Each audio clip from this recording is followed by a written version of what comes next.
Well, we ended West Coast Toast and Roast in its original form a few months ago, and I promised that Willow and Dav would be back for smaller toasts and roasts and topics and, um, you know, things that aren't buried in silliness and games and nonsense, and like segments I made up. And I gave y'all a few months off. We had some plans here and there that just kind of one thing led to another.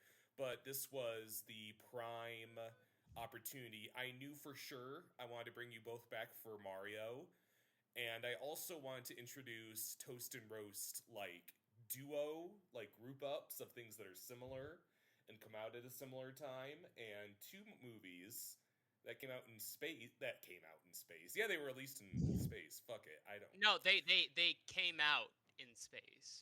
That's what that one spaceship was up to, is they were helping these movies both be gay in space. Good for them.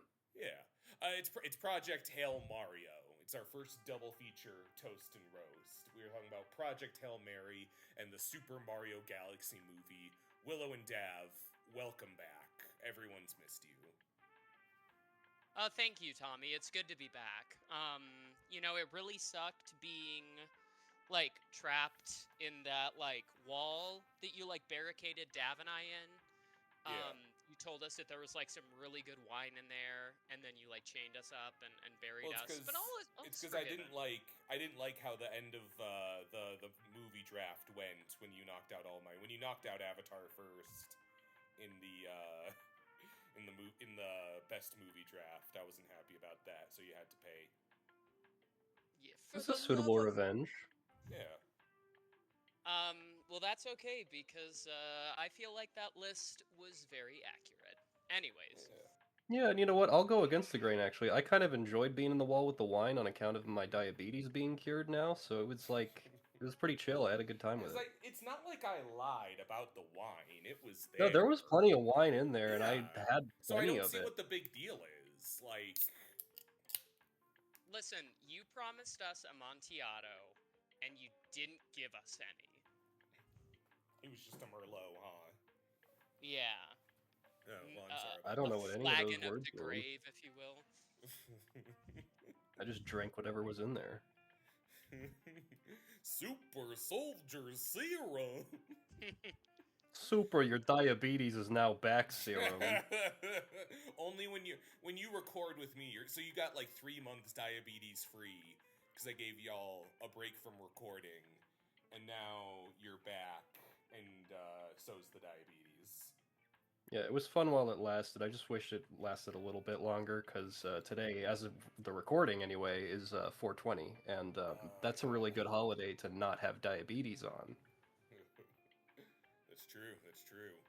Um, well, with we all saw the Super Mario Galaxy movie, and we all saw Project Hail Mary. I wouldn't even know where they both have little creatures. They have Rocky. They have Lumas. They have Ryan Gosling. They have Fox. Where should we Both of them put have them? all these things, yeah. Yeah, yeah. How did we? How do we feel about these two space? You know what? I'm gonna sound Project Hail Mary, big phenomenon. It is. I think on its way to $600 million. I believe is the number, which is pretty Yep. bananas for like a non-IP genre film such as this one. I think there's a lot to be proud of with it. But I'm also a little on the outskirts in that I kind of wasn't crazy about it. I know that I am a little bit in the minority of that. And then we have the Super Mario Galaxy movie, which for the first week, when like only critics saw it, they acted like it was a nightmare film. That it was like evil and going to turn your children stupid. And I think that's a little bit true, but it was like watchable. It was okay. Where are Yeah. y'all with these two releases? So, listen, the thing about the Super Mario Galaxy movie, is that movie sucks. And the best part of it does not have to do with Mario at all. Because when Fox was on screen, I Oh, yeah. was in for the fucking ride. Glenn Powell did so fucking good as him. The design was fantastic. The little, like, animation was fantastic. And then you got the piece of shit that is the rest of the movie. Um, it's just characters going from one place to another without like a lot of purpose and solving problems within like minutes of them happening. They feel like they wanted to squeeze in a lot of like little stops that just kind of solve themselves. No, yeah, I think Yeah, that's like the biggest weakness is right. the majority of this movie, and even like the aim of it is kind of aimless. It's like, oh, we gotta save Rosalina, but then it's shit like from Bowser Jr. and then Bowser's a good guy and Bowser's like doing things that he's going out of the way for his friends. And then all of a sudden he meets back up with Junior and he's like, I'm done. I'm not evil doing again. that anymore.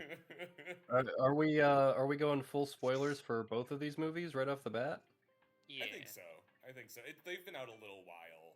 That's also what's nice about our new, more lax schedule. I don't have to be worried about, like, being right on time. Project Hail Mary at this point is, like, almost a month old. I think we could just Oh, go yeah. full on. Yeah. Fair enough. I guess you brought up Fox first, and I think that's a good... When that, because they dropped a poster that Fox would be in the movie. He's not in any of the trailers, nothing. And at first I was almost a little frustrated, like, it would have... And the way it's framed in the movie, I was almost a little mad that I knew it going in. Like, I think if That would have I been was such a great surprise. yeah, but I guess I would guess more than them like not having, being too anxious about it. There's maybe if you're a star as big as Glenn Powell, there's a non-zero chance. There's a stipulation you have to be in the marketing somehow, or I don't know if they just got cold feet towards the end. Hard to say. I do agree that Fox is cool in it. A lot of people were complaining like, oh, they said it was Fox, but they wrote him like Falco. When I would argue that if Falco was in that position in the narrative, he would be openly hostile to Toad and Peach. Yeah, he would be calling people slurs left and right. Yeah, I agree. The Glenn Powell Fox is like a little more boisterous than he is in the games, but I think it's like a nice little flair.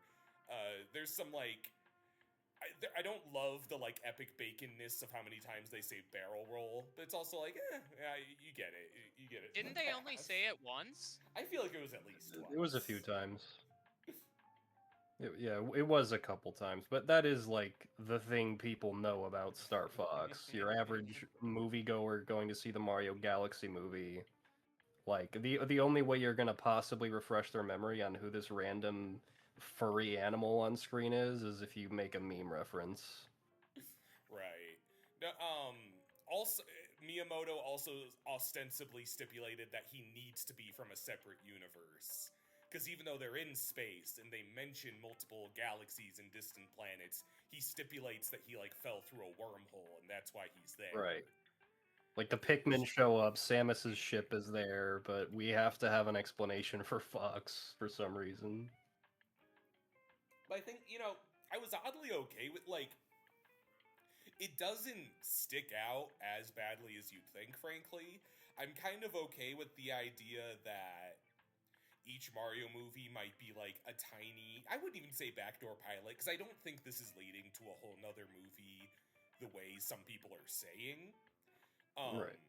Right. I'd be kind of okay with it if they just like backdoor some other Nintendo characters where it was relevant here and there. I don't know if like I could see like a fuller Little Mac appearance if we're back in New York at some point. I could see people that wouldn't get their own movie. Like I was about to say Kirby, but I could see them maybe doing something more with Kirby. I don't know.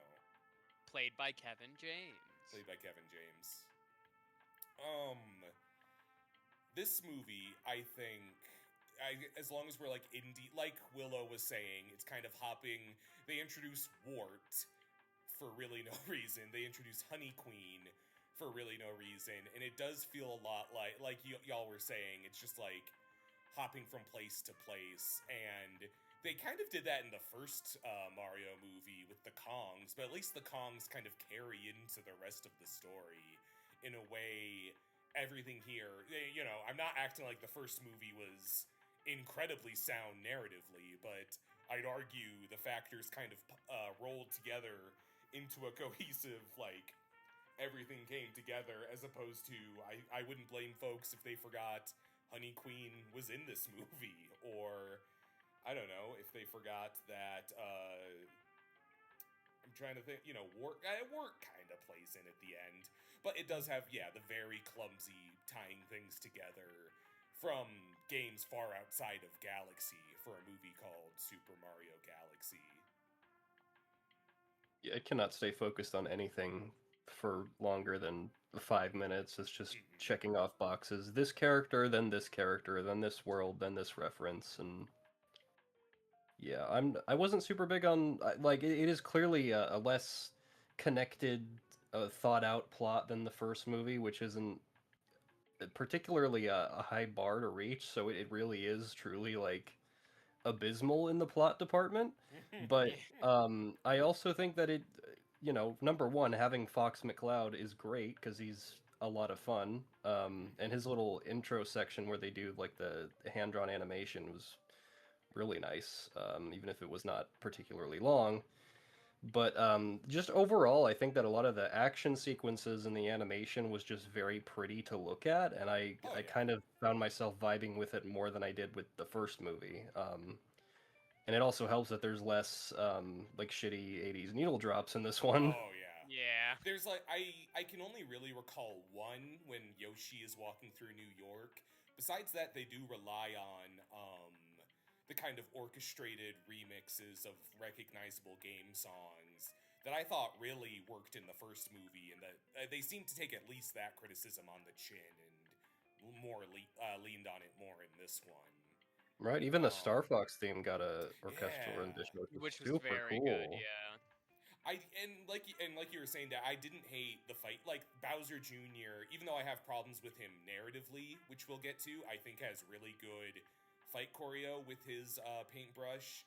I think Masahiro Sakurai gaslit everybody into thinking he was inseparable from that stupid ass Koopa clown car for so long that they forgot he's like a capable character on his own, and he gets to do like cool stuff with his paintbrush.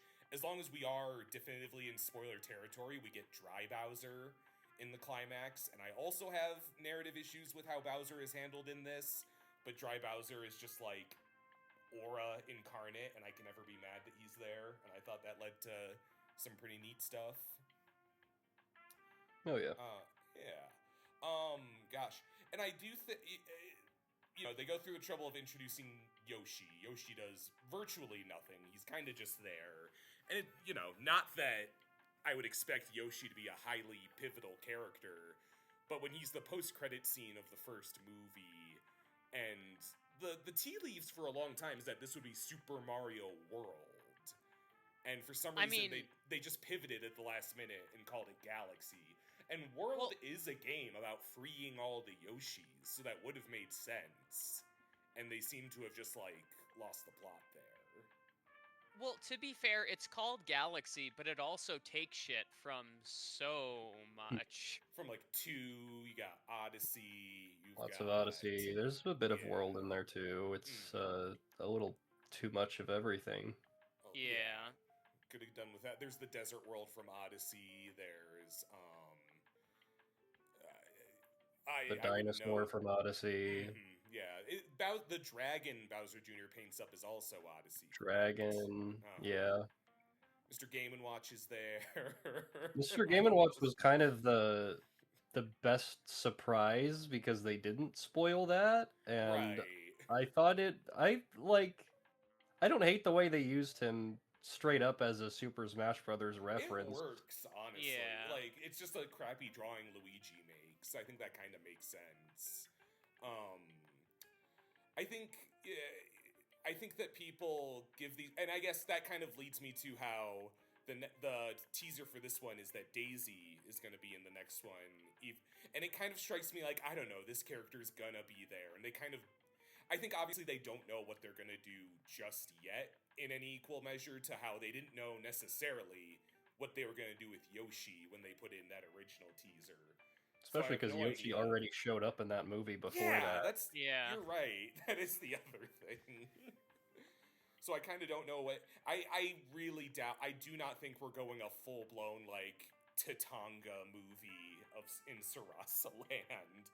I think Daisy will just be there, and they'll fight... And, I don't know, they'll fight Bowser again. Maybe we'll get the Koopalings. Or Wario or something. It does feel like it's about time we got Wario. It's inevitable. Yeah, is Wario... I do think he's got to happen at some point. No, and I was gonna say, I wonder if they're only counting strictly characters that have been in, like, platformers, but I don't think that's even the case where we are now. Yeah. No. You know, in a similar note, they made a really big show that Brie Larson would be Rosalina. I think that is a highly appropriate casting because she's shown a lot of, like, Nintendo fandom. Anyone could tell you that. It's kind of been a big talking point. It is a bit of a sobering bummer when we see that Rosalina does virtually nothing in the film and spends a lot of it. She's just gone. Right, kidnapped. To a point that it all, like, for obvious reasons, intellectually, I know they can't do this, but bearing in mind the format of the movie, it would have felt like it would have made sense to, like, lead with Fox McCloud and make Rosalina the surprise, which obviously they can't do, but I'm just saying to contextualize how much they're each in the movie, that's how it feels. Yeah, no, Fox is in the movie more than Rosalina. Which is kind of a, like, and everyone was, like, really fucking excited, and Brie Larson got to do all the press, and she was clearly happy as a clam, and I was overjoyed for her, and I think she's excellent, and it was kind of this rehabilitation moment, because the internet decided to stop being weird when it turned out she liked video games. Interesting. And it felt almost a little backhanded. That it's like, and you're barely in the movie. I don't know. Gosh. The rest of the voice cast, I think, continues to do fine. It kind of gets to a point where, like, Chris Pratt as Mario kind of stops being the most interesting thing to discuss. Because it's like, yeah, we're used to it. They're not even really taking big swings with him anymore. He's kind of just there. I'd say the one really popular criticism of this film that I would fight a little bit is a lot of people are really hard on the Illumination version of Peach, and I'm not saying it's, like, great. I think it's far from perfect. I think what this movie actually captures kind of well, or at least tries to, is that Peach, in my point of view, in my interpretation of the character, has always been a character kind of defined by a struggle of, like, emotional regulation. Like, on a macro level, there's, like, the kind of bad DS game where she fights with her emotions, the Super Princess Peach, and she, like, fights with her tears and her anger. But even, like, in small things, like, I think it's one of the Strikers games, when, she loses, she, like, gets really pissed off and then, like, does, like, a breathing exercise, what looks like what you learn in therapy. And it's always kind of contextualized Peach to me as this character that kind of has to keep her shit together because nobody else has it together. And I'm not saying the writing is, like, brilliant, but in if simplistic ways, this movie does kind of depict that she has these fucking rage issues. I think that Heaven Strike Me Down, I love Anya Taylor-Joy. I don't know if voiceover is necessarily her biggest forte. I do think there's times where you can feel her struggle a bit in the part, but I think the material they gave her did lend to some moment, and it kind of frustrates me that people still write her off as, like, oh, just badass Peach. And it's like, she's fought with Mario virtually from the beginning. Like, get over it. I don't know. I think they actually do some faithful things with her from the point of view of the games there. yeah, she's not the most compelling character to me in these movies, but I don't think that she's necessarily a total mischaracterization from the games. Like as you said, she's been fighting with Mario for I think Super Mario Brothers 2, really, the Which, yeah, Western yeah. version of that she's playable. Oh yeah, and as far back, if you've played Super Smash Brothers, you've seen Peach fight, and I do. I have a soft spot for Illumination Peach. I think we rewatched the first Mario movie, kinda in preparation for this. Our buddy picked it for movie night, and there's a bit of animation that just always fucking stuck with me, where she kind of first meets Mario, and she describes Bowser to him. He'll eat you alive. He'll bury you. He's super and her eyes get all big, and it strikes me almost like Anya Taylor-Joy wasn't super sure where she was going with the character in that early stage, and the animation team kind of just ran with it and gave her these wild takes. And I kind of like that it like almost cemented this faux big sister thing between her and Mario that I think, again, even though the romance aspect is there, they're very afraid to go all the way with that in both the games and this movie. And I think it's almost more the sweet spot of where they're supposed to be, those two characters. Yeah, that's kind of how they're handling a lot of their IPs, is trying to keep the romance on the down low a bit. Very chaste. Are Link and Zelda even like allowed to smooch? No. Tears of the Kingdom kind of would have been the place for that, and they just don't. They just don't. If I'm not moving too fast, I'd say on the flip side, this movie fumbles my goats, Bowser and Jr. really bad. Yeah, their arc makes no fucking sense. Bowser is such a weird character in this movie. See, in the first one, sorry, go ahead. I was just gonna say, it would be interesting if they were going for a good Bowser, that if Bowser was like seeing Junior like do all this shit for revenge and just be like, Junior, when I went down this path, I kind of got fucked up too. You can't carry the weight of that hate. But instead they were just like, Junior, what you're doing is fucking awesome. It's really the moment Junior mentions that he made the planet that they were talking about as a child. Yeah, like the amusement park. Because even like Bowser does seem to be going in that direction, even so far as to like grieve Mario and Luigi when they're shot down in the Arwing. And then Junior's like, but roller coaster, Daddy, and he's like, oh yes, Junior, absolutely. Fuck those guys. Junior from the start is like alarmingly competent. I think Benny Safdie doing the voice is like, okay, he does an alright job. But like I characterize Junior as, not incompetent. Like he's capable, but he's also deeply temperamental. He's a child. And this version of Junior comes off almost more focused and competent a villain than Bowser himself. Yeah. And yeah, I think that the charm of the Bowser and Junior dynamic is that Bowser's equally hot-headed, but a bit more curmudgeonly, a little slower to anger, a little wiser. Again, not a ton. Whereas in this, it almost feels like Junior is running the show and outright manipulating his father, which is not how they work. I'd say the first time we see Junior is Mario Sunshine, where it's the surprisingly poignant bit of storytelling that Bowser has been lying to Junior, saying Peach is his mother. And when we got the flashback of the bedtime story, I was fully expecting that, but it's just like, no, they just wanted to make Disneyland. I don't know. It almost feels like they made that specifically to give Bowser a reason to be evil again. Yeah. No, exactly. I was almost expecting they would do the Peach lie, and when it turned out that it wasn't true, Junior would be mad at Bowser, and that's what might drive them further apart. And, like, there's plenty of precedent for Bowser fighting alongside Mario. It's happened in plenty of games. I don't know if I want him to be, like, full-time friend, the way they almost make him seem in this movie, but he's been, like, a fair-weather ally plenty of times in a way that makes just as you were all putting it, really. And I know I probably come off as r/super serious Family Guy in how much I care about Bowser and Bowser Jr.'s characterization in Princess Peach's rage issues. But I do genuinely think that in their small ways, Bowser is like a layered and like iterated character.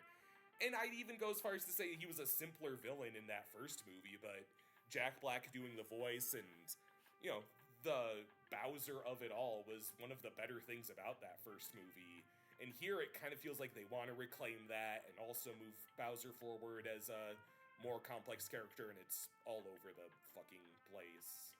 I don't. Yeah, I even think honestly that the Dry Bowser direction was kind of a misstep, because that's a very new Super Mario Brothers sort of direction for him.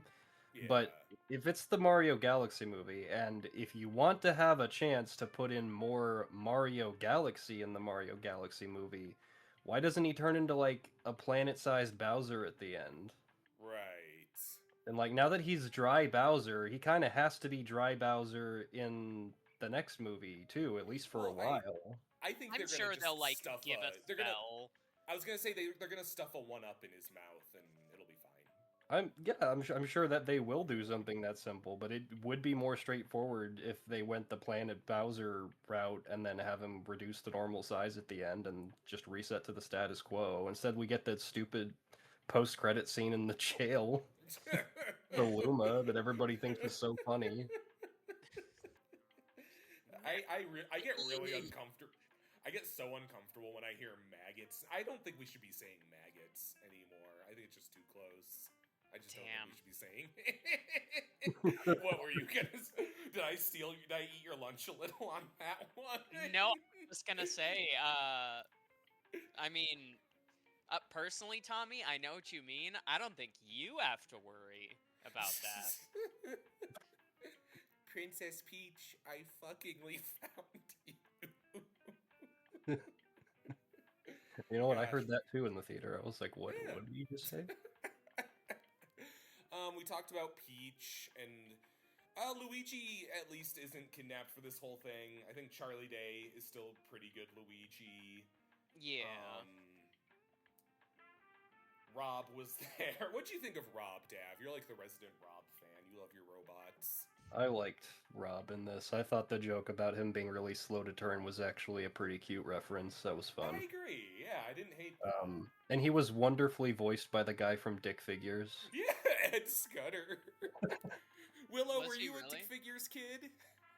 No. I was a Dick Figures kid. I swallowed a bee. Bowser, when he seduced Honey Queen with his muscles, be like, I swallowed a bee. Lord Tourette's is my bias. Why? I know we're kind of jumping into like the side characters here a little bit, but we have yet to address the elephant in the room of Peach and Rosalina being sisters. Yeah, I Poor think Yuri that's... artists.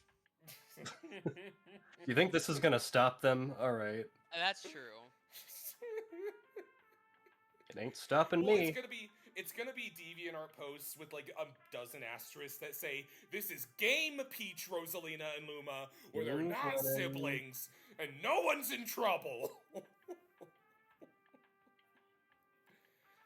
What do we even... I kind of don't know what to make of it. I'm a little like... Because I think it just kind of makes me think of how, like, when you're a young kid and you kind of assume, dogs are boys and cats are girls and Mario and Luigi are brothers and Peach and Daisy are sisters. Even though that's not the case. And it seems like they kind of just, like, did that, but for real. I don't really know what else to make of it. Do they ever really explain why Rosalina never reunited with Peach when it seems like a Luma with at least some difficulty could? Or like... I mean, she constantly knew everything about Peach's life. She read told the story about him. Yeah, of the her first from a movie. distance. That's how recently she's been keeping up with her. I don't really understand why. Well, I think it had something to do with like the dark force that separated them in the first place, but frankly, it didn't seem like Rosalina was struggling with that at the beginning of the movie. And also, I also think that if you asked, so who is the Dark Force? They'd be like, oh, Can we say Ganondorf? Fuck, that's someone else. who's Fawful? even left? Who No. could it be? It's like, I feel like their only option is to just be like, fuck it, you get Tatanga, voiced by Harrison Ford. I don't know. Do you think Daisy's gonna be a third sister, or is this gonna be Yeah. like, oh wow, okay. I honestly don't think so.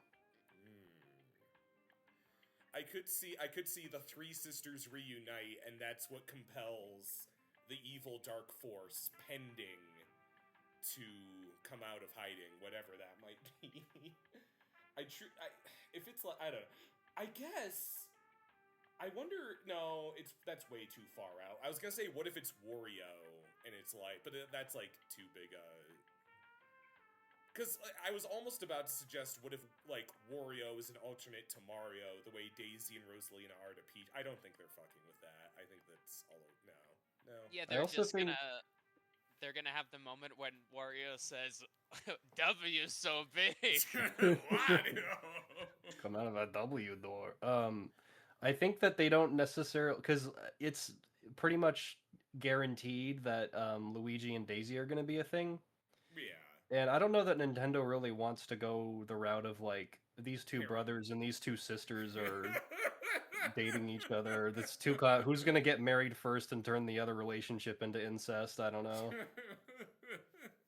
Right, because Luigi asked, does she have a cute friend or whatever? Yeah, which is, by the way, I completely clocked that Daisy was going to show up in the post-credit scene because they didn't even make a joke about pairing Luigi up with Rosalina. Right. I was like, okay, there's another one coming. There's like small. We're in a Luigi and Daisy.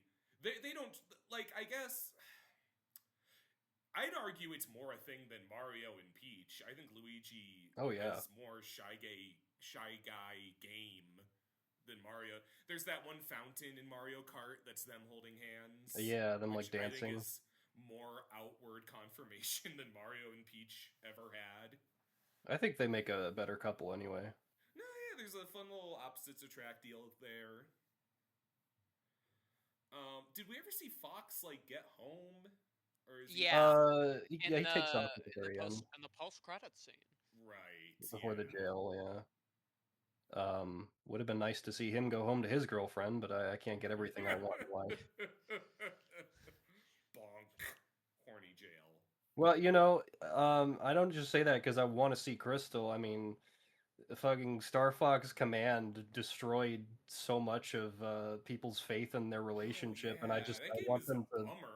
I want them to live happily ever after. Slippy's girlfriend is dead. Everybody's like, there's like maybe one neutral, okay ending where everybody's all right and somewhat on good terms and could possibly go back and start dating each other again, but the other endings, everybody's like dead and miserable and hates each other. There's like Fox and Falco join F-Zero, and then there's like Crystal joins Star Wolf. Yeah. Which actually I kind of fuck with. I would play a game in that continuity. That's fun. That's pretty cool, but they need to make just another game that isn't a Star Fox 64 remake before they really start delving into the weird shit. Well, they straight up have said we're working on a new Star Fox, right? I mean, it's all but it's like an open secret at this point. Right. Like it's inevitable. It's gonna happen probably this year. Mm-hmm. Yeah. When are we due for a? Isn't it? We get like a summer Nintendo Direct kind of soon. June. At this point, it is kind of impossible to say. We've already passed like 2 times where there would usually be a Direct and there has not been, and they've been announcing just so much stuff on social media instead that I think we gotta get one in June, and if we don't get one then the Directs might just be kind of dead. Wow. I could really see like June Direct either opens or ends with Star Fox in that like DK Bonanza. Yeah. Because like right as Fox picks up a lot of heat from the new movie, it kind of goes together. I could see that working out. We need more Switch 2 news one way or the other. We've got Rhythm Heaven coming out, and that's also coming out on Switch 1. And they were they just kind of like casually tweeted like, "Oh, you still want this? Jim." Here's the release date. Here's the price. Can't believe you fuckers actually care about this. We were hoping you'd forget, but I guess if you really want it. Completely changed the art style since the announcement, by the way, so deal with that. That was like over a year ago, too.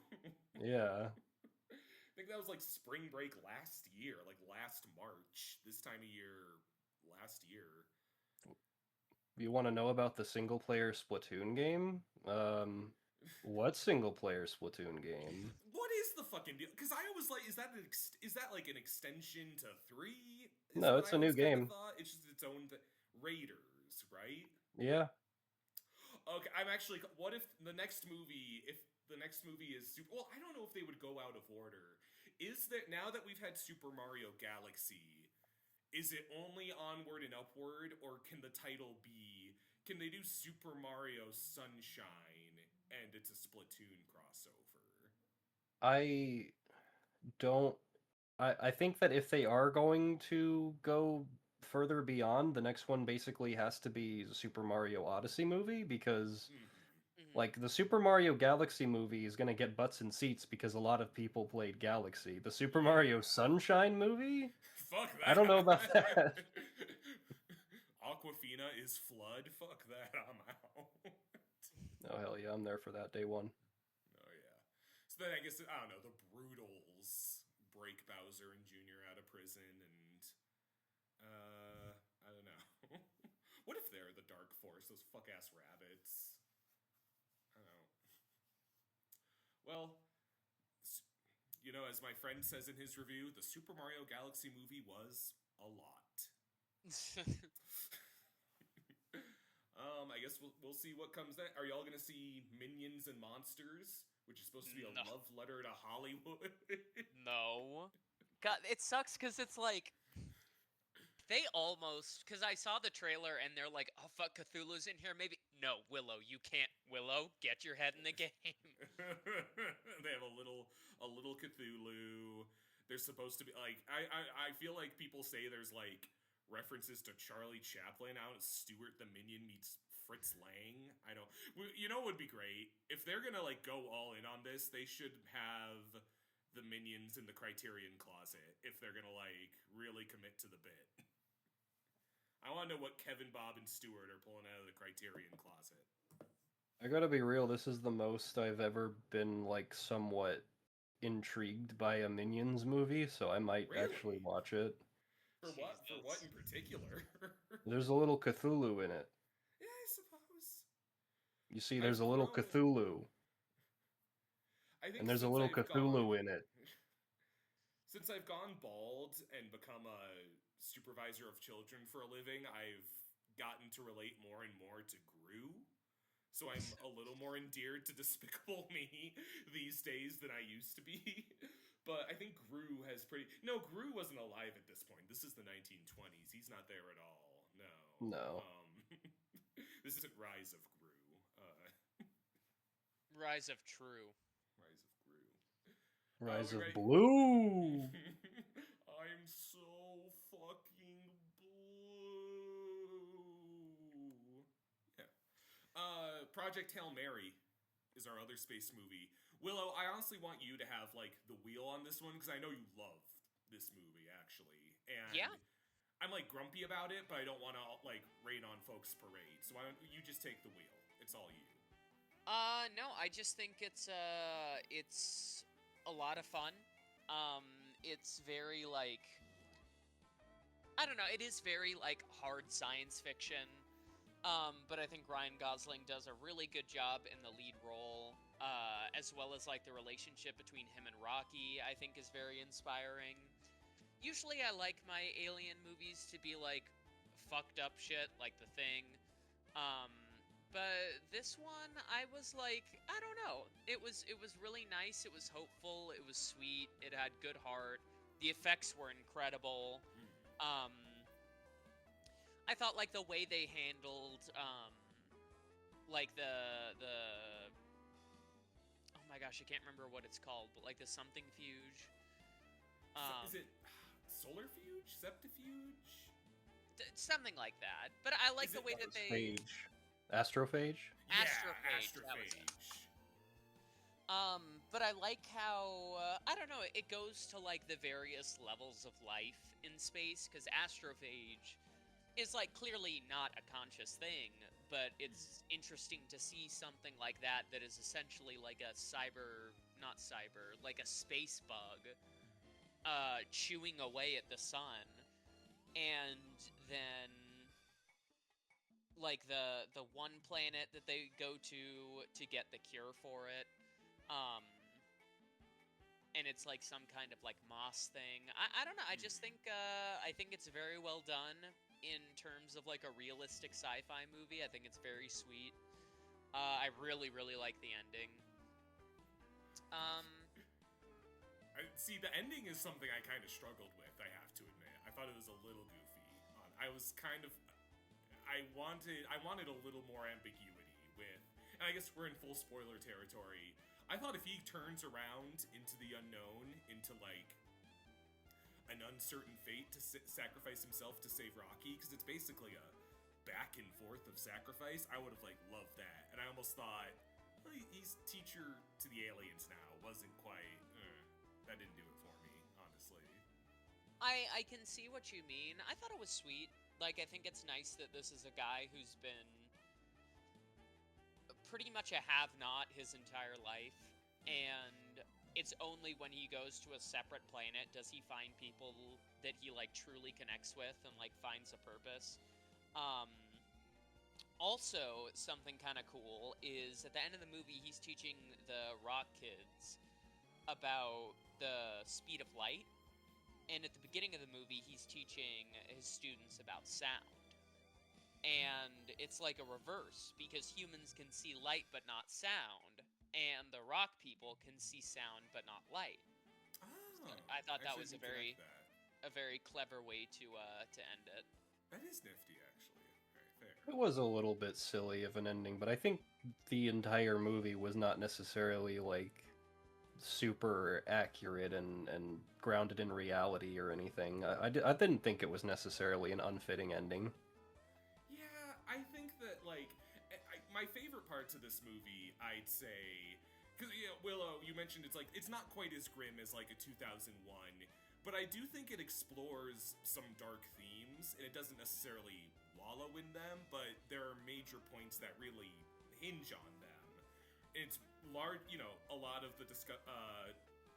discussion of mortality and how Ryan Gosling, he's gonna go into space with Squirrel Girl and Stern Asian Obama, and they both die up there, and it's a suicide mission. They know they're gonna die to save the rest of the planet. And I thought whenever this movie was meditating on mortality, it was at its most effective. I think it does a really good job at that. You've got, I think her name is Sandra Hüller, who kind of, she's this fascinating character in that she's at the center of it all, but because she's the brains of the operation, she's not risking her life in that same way. And that leads to her making some really underhanded choices for the good of humanity towards the end of the film. And, like, that's all to say, like, y'all know me, it would kind of fall apart a little when Ryan Gosling would just be, like, dressed like a fucking dingus or dancing around. Like, I know that's lame coming from me, because I feel like I complain about that. It's just, like, one of my kryptonites. It's just, like, I don't mind silly. It's just, like, when you try to blend silly with something so, meditative and hyper-serious, it kind of broke me out of it a bit. I Kind of see what that. Hopecore is. Yeah. Yeah. I don't know. I do see that. I just think that, like, I don't know, like, cause kind of like you were saying, it's not as, like, dark as Space Odyssey or even Interstellar. But I feel like it's a good example of just, like, these are like, ordinary people, regardless of whether or not they're human, trying to find meaning in the universe and, like, make their mark. And so I think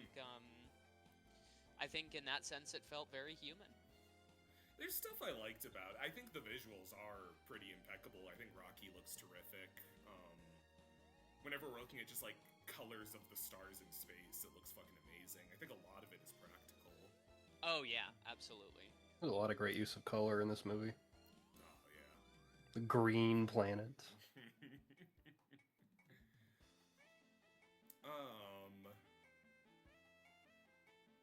I feel like that. Yeah, I don't know. I guess back to, I guess my question is, on the characterization of Ryland Grace, they kind of make him out to be like he's teaching because he was like kind of an iconoclast in the science community, and they portray like I think he's like lost jobs because he was so fucking headstrong. But then Gosling's performance just comes off really fidgety and really like jokey. I think that and with the whole Hope Corps, and I think a big crutch of the character as well is he's a coward in that he refuses to go and give his life to save mankind, and that's when he kind of has to be murdered into it and forced into space in a dark and I'd say affecting twist. I guess I would have believed more of the Hope Corps aspect of it if I don't know. I just think that Ryan, I think other people have pointed out he's kind of still shaking off Ken in a way that I just didn't feel in say The Fall Guy, which is a movie I really loved from the other year. And I almost wonder if the character's affectation was and I'm not saying he needs to be straight up emo, but he has all this frantic kind of jokey, hopeful energy. I used to y'all see then he goes into space and that taps into something that was always there. Because I guess where I'm coming from is if the movie is about him learning to care for other people and have a lot of hope, I just have a hard time tracking that with his character from the start. He seems like a relative. I'm not buying that he's someone with a divorce under his belt and has burnt bridges professionally when he seems to have a hard time even standing up for himself. I think the humor is his way of coping with it. He's in facing certain death, millions and millions of miles away from home. I think he kind of has to be a little bit jokey with himself to get through that. And I wouldn't say he's abrasive. I think the context is that he published a paper that went so against everything that basically all scientists believed that he was pretty much laughed out of it. So it was more he was an embarrassment as opposed to a loose cannon. Yeah. His hypothesis just could not possibly be proven. It his idea that life could exist without water, when there's just no reason to. There's no concrete example of it, but it's clear. I think from that his intention with it was just to try to kind of open people's minds a bit so that they could sort of broaden the definition of life and try to find something that still fits that definition without them looking so narrowly, which I do think fits his character quite a bit. And it but almost kind of sounds like a publication took what he said out of context and kind of humiliated him. Yeah. I would have liked. Okay, yeah, I see. Yeah, I would have liked a little more exploration of that. But I could see that. You can kind of say that hypothesis, in a way, is a Hail Mary for himself before actually being part of Project Hail Mary, because it's I don't know that I have evidence for this claim, and I don't know that I could possibly get evidence for it, but if it works out, it's going to be huge. Interesting. Okay, all right. You're winning me over, honestly. I like that. No, yeah, I think that him and it is, and I guess I guess that that was a textual misread on my part. It is about him finding that courage when he's been batted down from his really big stretches and Hail Marys. So it's with Rocky that he finds that. Rocky is pretty terrific. I thought I'd get he has a little bit of there's kind of the alien speak humor where it's you have a coworker with a t-shirt with an alien on it that says, "This is my fuzzy wagon." It's a cat. I don't know. And I was really worried. Baby Yoda. Yeah. I was really worried that would be all Rocky was, but he's for no pun intended, he's a very well-rounded character, and I really like the way they play with the logistics of his. I like that he's in a hamster ball. I think that's fun at all times.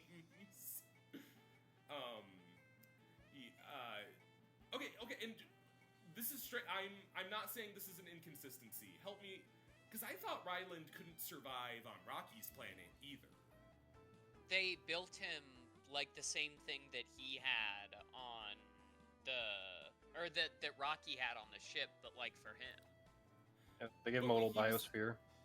But he's like walking on the beach with him at the end, isn't he? Yeah, but Rocky's in another hamster ball. Oh, okay. So it's like they're kind of swapping back and forth. Yeah, I don't think that the little beach area that they're at is indicative of the rest of that planet at all. It's just like, this is what we could make that kind of seems like Earth that you can exist in. Alright, I follow. Okay. Maybe I need to give this another chance. It is a bit dense. It does have a lot of, like, science to fight. And it is that, to its credit, I think it has pretty good fake science. Like, it doesn't bullshit it. It, like, even though I don't think it's, like, realistic per se, it follows a logic that I think it does a good job on. Yeah, maybe I just need to give it another go. Maybe I'd like it a little better. Because I had a hard time clicking with it that first time.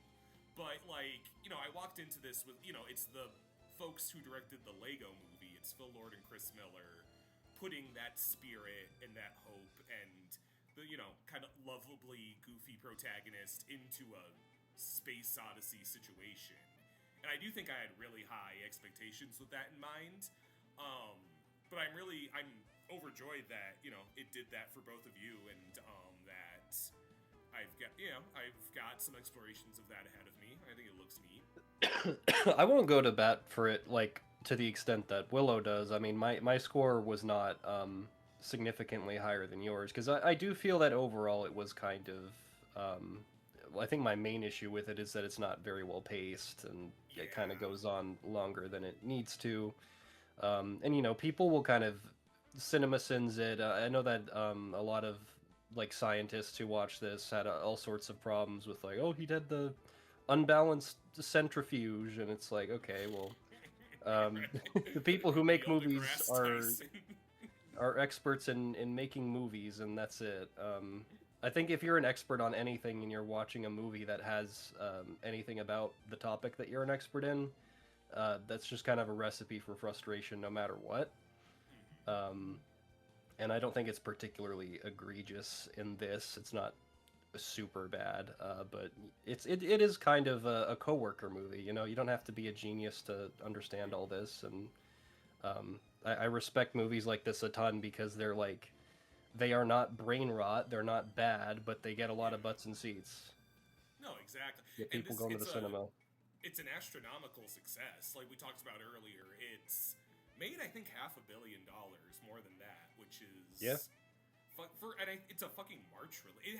It's in the Sinners slot of like a month sooner. It's in the Mickey 17 slot, which is a little but like that's pretty incredible to do that well. Was this Universal or Warner Brothers, or was it Amazon? Yeah, I think you're right. It was Amazon MGM. And a lot of MGM stuff is like straight to streaming slop. So I really hope that, you know, I don't know how on God's green earth Phil Lord and Chris Miller talked them into giving them. This had to be an insane budget for the practical effects, but they're showing just how worthwhile that is, and it's a huge victory for that, 100%. On the topic of pacing, did y'all know that Lee Cronin's The Mummy is more than 2 hours long? Jesus Christ. And, like, if you ask me 9 times, I'm like, if a movie is long as fuck, it's because the director was crazy enough to talk the studio into giving them 3 fucking hours to do Lord of the Rings or an Avatar or a Braveheart. And so I've really grown to embrace a long-ass movie. Who did Lee Cronin fuck to make his Mummy movie 2? I went to see Lee Cronin's The Mummy, and I got a phone call, I think, an hour and a half in, and I took the phone call outside the theater, and I just realized I didn't want to go back in, and I went home. I'm not watching that movie. I don't know. It doesn't look movie, good at all. It's about because when they're like, we found your daughter in the tomb, and then they just let them take her home. We don't have any questions about that. Just you can have her back. Yeah, go ahead. You know, do we need like a machine? Like, can she breathe? Yeah, she's fine. I don't know. Well, we wrapped Project Hail Mary a little faster than expected. What else is kind of shaking things up for spring movies? If we have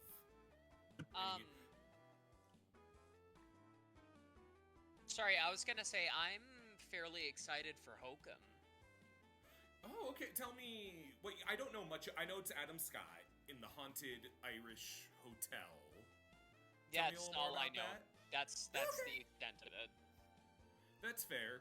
We all loved Send Help, so we have a pretty good track record for like scary movies. The Avatar movie's out. Oh yeah. Oh yeah. And Whether here's they an want it to image be or of not. oh no, police siren. Is it? It's not illegal to watch it, but whoever distributed it is in a lot of trouble. Yeah. Wasn't it someone who was like, yeah, I didn't think that'd be a big a deal. Like, Yeah. jeez.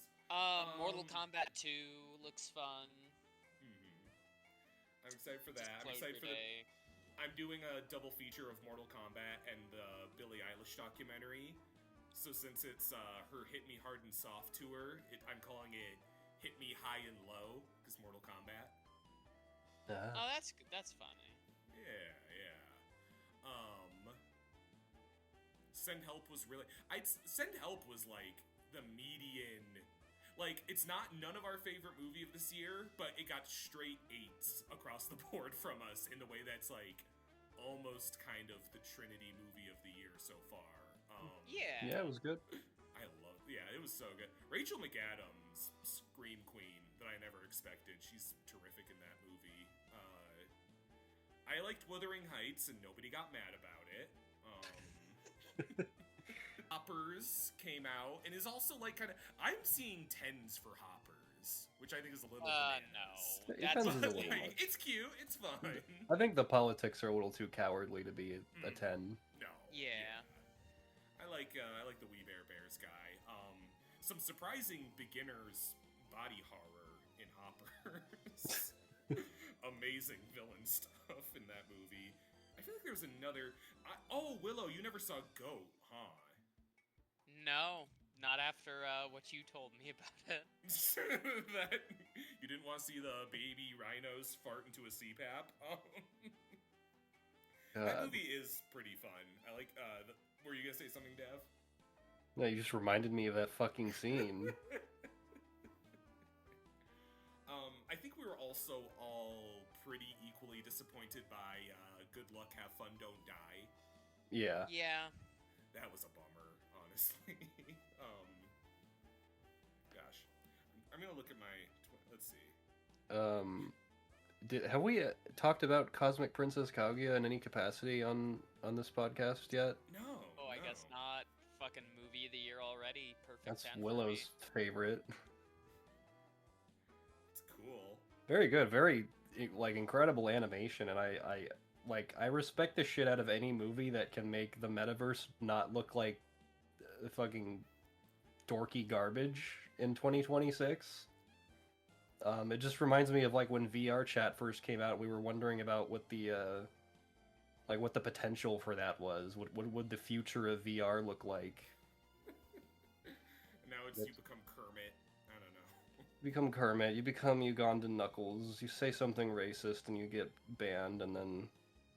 It is kind of, what if the powerful technology that the worst people in the world had today was actually used in, like, the utopian ways you know it could be?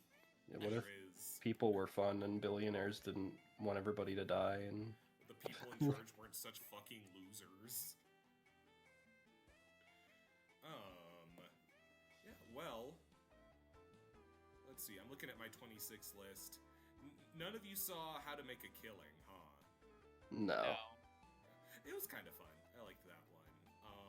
Y'all still gotta see the drama. I know you expressed some interest in that one. I mean, it's Robert Pattinson. Yeah. Solid. Is that good? It's good, yeah. All Do y'all right. know the twist in it yet? Did that get spoiled for you? No. Yeah, you told me. I did? Yeah, you told me the twist before you even asked if I was okay with spoilers, to be honest. Are you sure? That No. doesn't sound like me. No. The drama is good. Yeah, I don't... Well, I think we covered both these movies pretty thoroughly. Was there anything else we wanted to cover? I'd like to cover the Cosmic Princess Kaguya is great, and I'm Willow.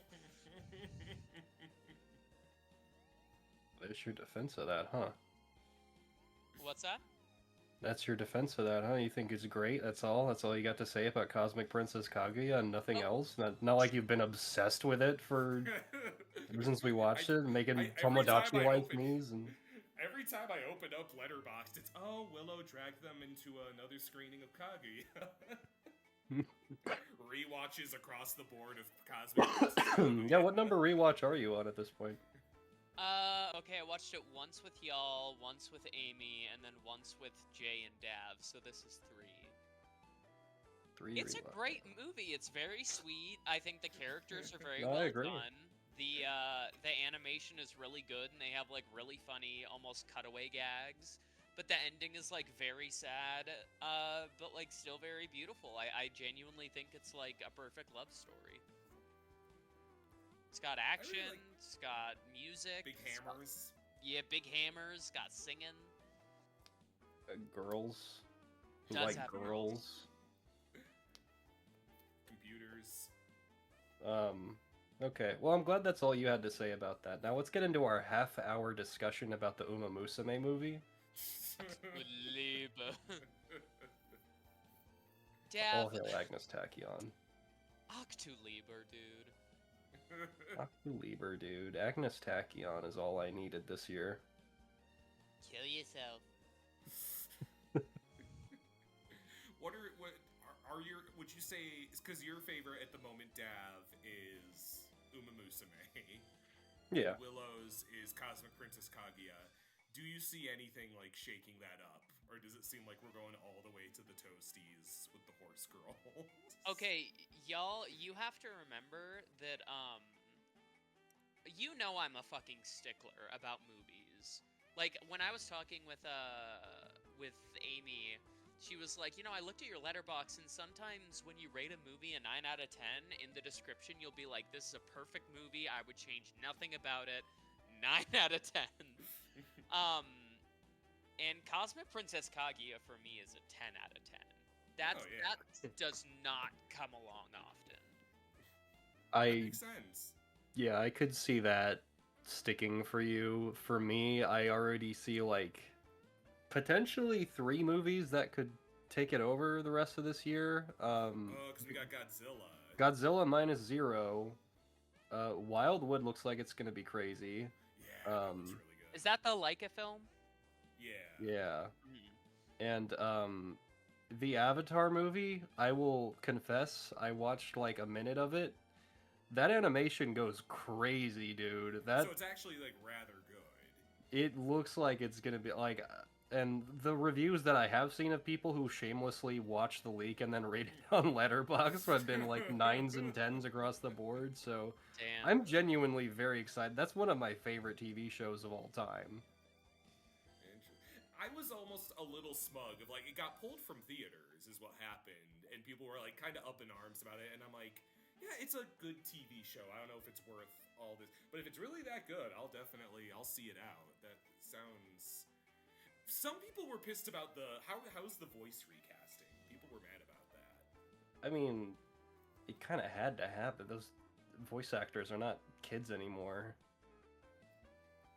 I suppose it could have been Dante Bosco. Yeah, they could have brought back Dante Bosco. I didn't like watch far enough to necessarily like I haven't heard Zuko yet. So you haven't watched the whole thing. You just gave yourself a little taste. All I've heard was the new like Young Aang, and that was fine. You know, Okay. does the job. Fair enough. Yeah. Right now, my number 1 is Wuthering Heights, but like I'm also like, it's it's only springtime, I can think of at least a few things that I think could dethrone. I think Disclosure Day has potential to be really cool. I think Spielberg is a bit peaks and valleys. This could be Ready Player One, or it could be AI, artificial intelligence. So, could go either way. I'm also CinemaCon just happened, and we didn't get to see much from it, but there's the descriptions from press. You know what? You're gonna think I'm joking. What sounds fucking nuts is Digger. Digger sounds crazy.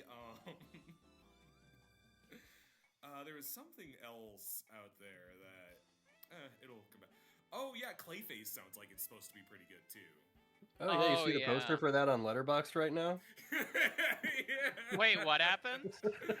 They set it to the Lego Clayface with his little penis. That's pretty funny. It's the default poster. Supergirl looks kind of bad, right? I'm not interested in Supergirl, to be honest. I don't really have an opinion on it one way or the other. They're making about saving crypto for a second time. And it's gonna be like Green Lantern meets Batman 5, and it's still gonna be fucking about saving crypto. God, the Green Lantern Fine. TV show looks really bad. Oh yeah, that was rough. What about Avengers Doomsday? Isn't that going to be your favorite, Tommy? Oh. What about Spider-Man Brand New Day? What's I'll his take it. deal? Oh, but, I've always wanted to see Spider-Man fight a bunch of ninjas. It's what I go to my Spider-Mans for.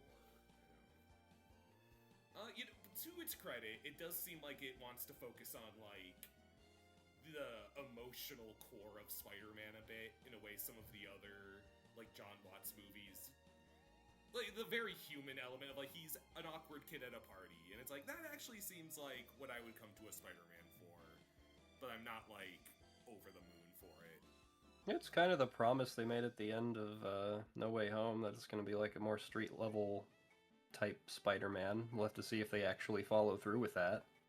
Well, it's frustrating that they can't do that without like Punisher and Hulk and the Hand all getting involved. If the Hand is there, I'm guessing Daredevil is probably going to show up. Maybe like Jessica Jones. I don't know. Yeah, there's going to be It's cameos. me, Flint Marco. You It's remember? me. You remember? Don't you recognize me, Peter? The I worst don't CGI know you've you. ever seen. Ugh. Well, yeah, well, I really appreciate y'all coming back on, and I think, if something comes up, we can obviously do an emergency podcast. I'm thinking for sure our next double feature might need to be, like, Supergirl Spider-Man. I could see that as, like, a summer roundup, and we tie together all the summer movies with those two as kind of the, linchpins there. Toy Story will be behind us at that point, so we're gonna finally see iPads get defeated. Yay. Yeah. That's not to say. Ooh, yeah, I'll probably want to talk Mortal Kombat with you as well. Oh, if we yeah, get a hell yeah. chance. Yeah, that'd be fun. Alright. Well, I've been reuniting Toast and Roast, and I'm Tommy. And I have been watching Cosmic Princess Kaguya for the 15th time, and I'm Willow. And I've been staring at the Agnes Tachyon low cortisol dance nonstop for the last 6 weeks, and I'm Dav. Should